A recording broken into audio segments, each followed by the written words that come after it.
Siya nga pala si Hilario, isang galley utility dito sa barko.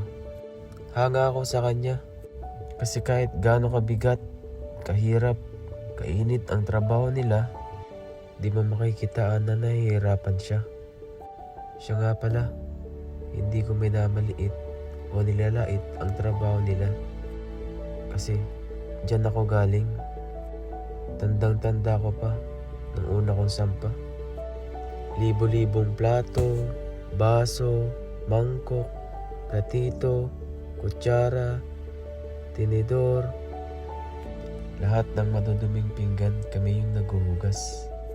Tapos sasabayan pa ng kilo-kilong food waste. Kami rin yung laging nahuhuling umuuwi. Yung sarado na lahat ang restaurant, yung tipong nagpapahinga na lahat. Kasi pagkatapos na yung maghugas, kailangan pa namin maglinis. As in, linis talaga. Hindi yung basta-bastang linis lang. Linis ng area, linis ng machine. Lalong-lalo na pag may audit or galley rounds. Kailangan lahat makintab, malinis. Kasi hindi ka makakapag-break pag may nakitang kahit konting dumi lang. Ganon sila kahigpit dito. Kaya dito masusukat ang tapang at tatag mo sa trabaho na to.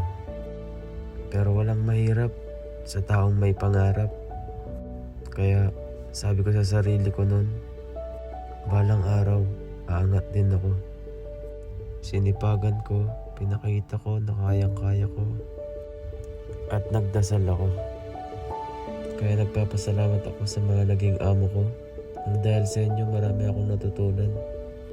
At sa mga galley utility, sa ngayon, huwag kang mawalan ng pag-asa.